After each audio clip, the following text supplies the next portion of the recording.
I showed up for Christmas, but Mom said, sorry, I think you have the wrong house. Shocked, I left. Minutes later, my brother called. Don't be upset, but you know we couldn't let you in. I replied, understood. He forgot to hang up. He still thinks helping with rent means he's automatically included. I canceled rent, blocked cards, and by morning there were 61 missed calls. I was shivering on the doorstep, my breath misting in the icy air, fingers numb even inside my gloves. I knocked once, then rang the bell. Christmas lights twinkled from the windows. Laughter spilled out like warm honey, muffled but unmistakable. My mother's shadow flickered behind the glass, and a second later the door swung open. Sorry, I think you have the wrong house, she said, her voice smooth, her face calm. I blinked. Mom, what are you talking about? Her expression didn't change. I'm sorry, I don't recognize you. Are you serious? It's me. It's... The door clicked shut. No slamming, just a firm, final shut. I stood there, the cold biting through my coat, the sting reaching somewhere deeper. For a moment, I thought it was a joke, some cruel, twisted prank. But then I heard it. The muffled laughter, the clinking of glasses, the warmth of family cheer bleeding through the walls. I stumbled back, turned to leave, but my phone buzzed in my pocket. My brother's name flashed on the screen. I answered, my voice tight. Don't be upset, he began, his tone somewhere between pity and irritation. But you know we couldn't let you in. What? I whispered, still staring at the glowing windows, my vision blurring. You know how things are, okay? It's complicated. Just please don't make a scene. A scene? My voice cracked, and I heard someone's muffled voice in the background. He still thinks helping with rent means he's automatically included. Silence. Cold, crushing silence. I hung up without another word. My breath came in short, angry bursts, clouding the freezing air. I stood by my car, staring at the house I had helped save last year when Dad was behind on the mortgage, the house where I'd covered utilities, groceries, even Christmas gifts when Mom's budget was tight and they shut me out. Not just shut me out, acted like I didn't exist. My hands were steady as I unlocked my phone. I tapped the banking app, thumb hovering just a second before I started. First, the automatic transfer for their rent canceled. Next, the joint account where I sent money for emergencies gone. The secondary card I'd given my brother to help with gas blocked. Each click felt like a door slamming shut. I didn't feel a single flicker of guilt, only a cold, clear sense of finality. By the time I drove away, my phone was vibrating like a heartbeat. The screen lighting up with call after call. Mom, Dee, Dad, my brother, even my aunt probably thinking I was overreacting. But I didn't answer. I didn't even look. By morning, I had 61 missed calls, and I felt nothing. I wasn't always the outsider. For most of my life, I was the fix-it kid, the one who stepped in whenever there was a crisis. When Dad's job was restructured 3 years ago, it was my paycheck that kept the house from slipping into foreclosure. When Mom's emergency dental surgery came up, it was my car they swiped.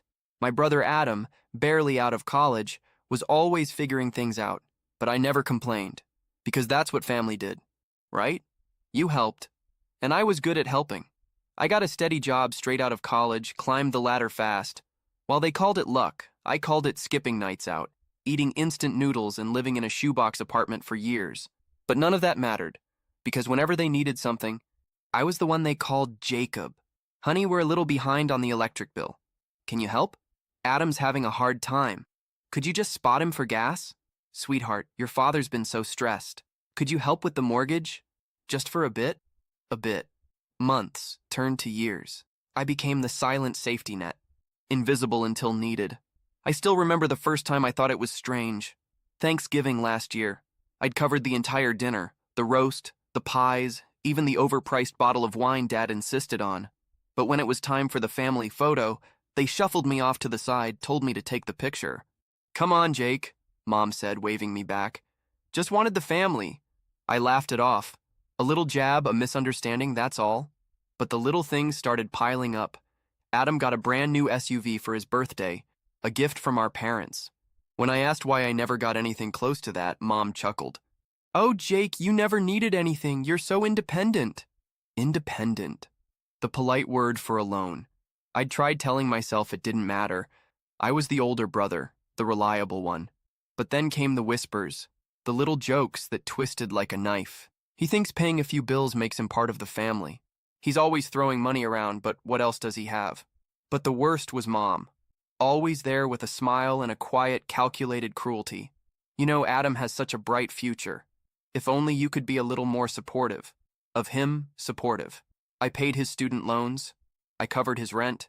When he quit his job to find himself, I even co-signed his credit card because he needed to build his credit.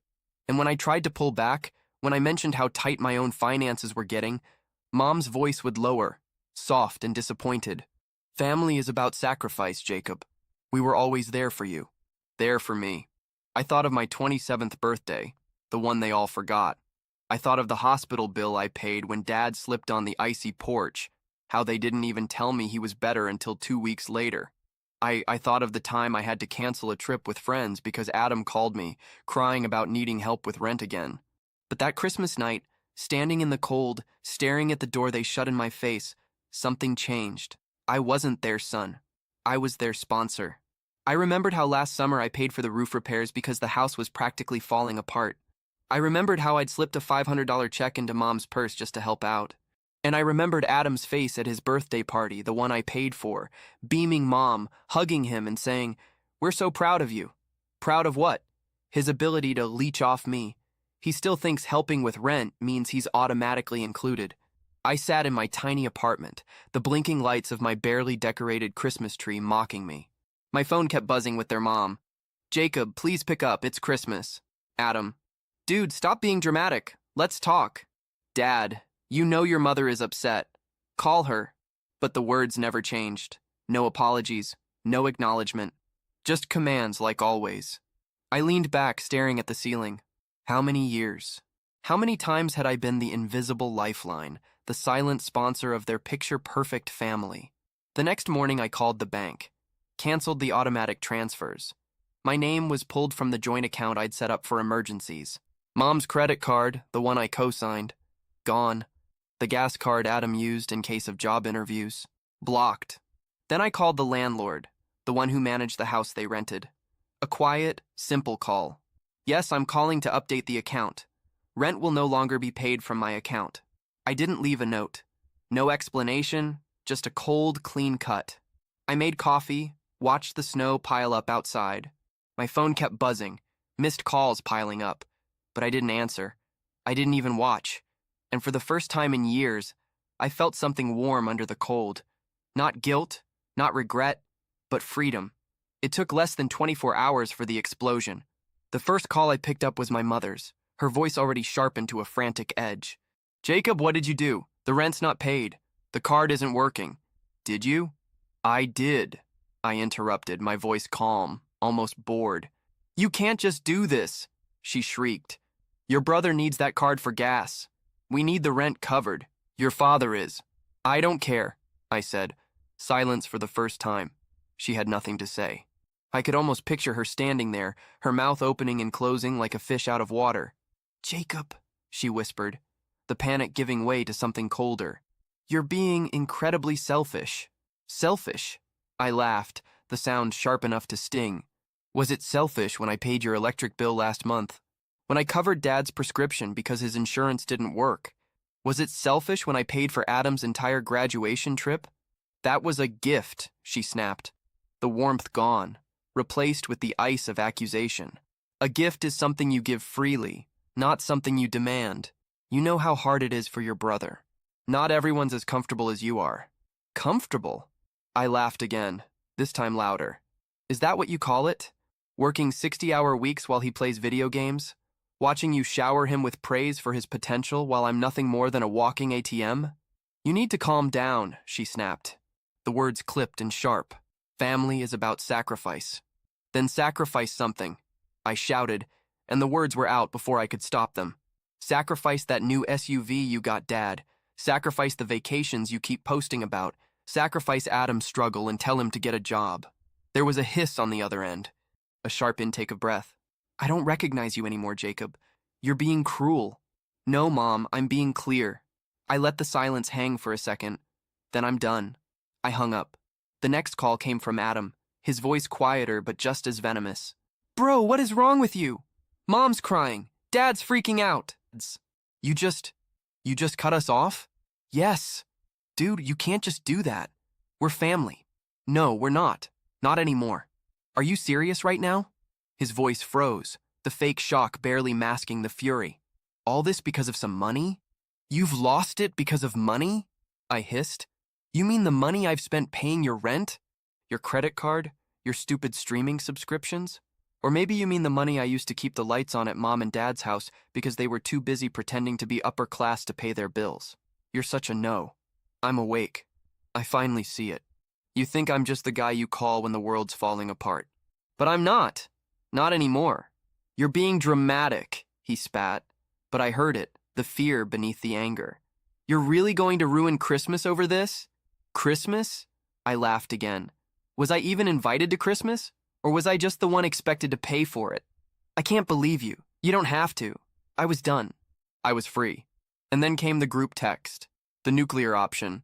Mom, family meeting. Now. Everyone come to the house. I thought about ignoring it. About staying in my warm, quiet apartment, letting them scream into the void. But a dark, cold fury was already pulsing in my veins. So I grabbed my coat, locked the door, and drove. The house was lit up like a postcard, warm light spilling from the windows, the wreath on the door twisted in fake holly and gold ribbon. I stepped inside without knocking. They were all Mom, her face blotchy and tears streaked. Dad pacing by the fireplace, his fist clenched. Adam Smith slouched on the couch, his phone glowing in his hands. Finally, Mom cried, rushing toward me. Jacob, this has gone too far. We're family. We don't just turn our backs on each other. You did. The room froze. I saw the shock in her eyes, the way Dad's pacing stopped. Even Adam looked up, his mouth falling open. You did.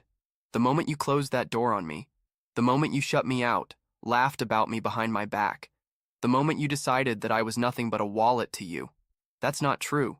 Mom gasped. You're a son. Am I? I stepped forward, feeling the heat in my chest, burning through the cold. Because I was here when you needed rent, when you needed the roof fixed, when Dad needed his car repaired. But Christmas? I was nothing. Not even a knock on the door. Just shut out. Jacob, you don't understand, Dad began, his voice low, almost pleading. Then explain it to me, Blaine. He glanced at Mom, then at Adam. No one spoke. Exactly. I turned to leave. Wait. Mom's voice was sharp, desperate. You can't just leave. We're family. Family means sacrifice, I cut in. Then start sacrificing. Because I'm done. Adam jumped up, his face red. Oh, so what? You're going to take your money and run? Go cry in your fancy apartment while we suffer? Suffer? I laughed in his face. You're 24 and still living off your parents. You're not suffering. You're freeloading. Enough. Dad's voice boomed. Jacob, we can fix this. Just come back. Help out like you always do. No. Mom's face twisted, her voice breaking. Jacob, please. We're your family. We love you. I looked at her, at Dad's stunned silence, at Adam's twisted scowl. I felt nothing. Nothing but cold, clear certainty. Love, I whispered. You love my money. But me? I was just convenient. And then I turned, walked out the door, and left them standing in the glow of their perfect warm house. The cold bit at my face, but it felt like freedom. My phone buzzed and I let it ring until the screen went dark and the road stretched ahead of me, clear and quiet. My phone was a storm. Calls, texts, voicemail after voicemail, a relentless flood. But I didn't answer. I didn't even look. Mom's messages shifted from pleading to guilt-tripping in a Jacob, please. We're your family. How could you do this to us? Your father is sick from the stress. Is that what you wanted? Adam was less dramatic, but no less furious. Seriously, you just abandoned us. You ruined everything. Do you even understand what you've done? But the real chaos began 3 days later, when they showed up at my door. Mom's face was blotchy, her eyes red and swollen. Dad loomed behind her, stiff and sullen, his hands shoved deep into his coat pockets. We need to talk, Mom demanded, pushing forward. But I blocked the doorway. No, we don't. What do you mean we don't? Dad's voice was low, but the threat was there, simmering. You've turned our lives upside down. Canceled cards, stopped the rent payments. Are you out of your mind? I leaned against the doorframe, arms crossed out of my mind for finally saying no. This isn't just about you. Jacob, Mom's voice broke, the tears coming instantly. We're your family. Your father's health is on the line. That's on you, I said, voice steady. It's always been on you. Listen to yourself, Dad snapped, stepping forward. You're throwing a tantrum over a misunderstanding. This is your home, your family. You shut me out, I shot back. I showed up for Christmas and you closed the door in my face. I paid your rent, your utilities. I kept this family afloat and you treated me like an outsider. Jacob, you're being dramatic, Mom whispered, but her voice shook. Am I? I leaned in, cold fury burning beneath my calm. What did I get in return? Insults behind my back? A brother who thinks I'm nothing but a wallet? Parents who smile at me when they need something and turn away the second I'm not useful? That's not true. Mom's voice wavered, but I saw the flicker of guilt. Oh, it's true. I pulled out my phone, scrolling through the messages until I found the one. The one I'd heard through the door that night. I tapped play and Adam's voice crackled to life. He still thinks helping with rent means he's automatically included. Silence. My mother's face drained of color. Dad's jaw clenched, his eyes shifting to Adam. I didn't mean it like that, Adam blurted, stepping forward. Come on, Jake. You know I was just being honest, I interrupted. Saying what you all think. That's not fair, Mom whispered, tears streaming now. We love you. No, you love what I can do for you. Dad's calm broke his voice, a low growl. Enough of this. You're acting like a spoiled child. You think you're better than us because you have some money? No. I think I deserve respect, but I'll settle for peace. Peace? Dad laughed, but it was a desperate, hollow sound. Cutting off your family isn't peace. It's cruelty. Cruelty? My voice rose, and for the first time I didn't hold back. Cruelty is using someone over and over, making them feel like they owe you just for existing. Cruelty is laughing at me, calling me a fool for caring. Jacob.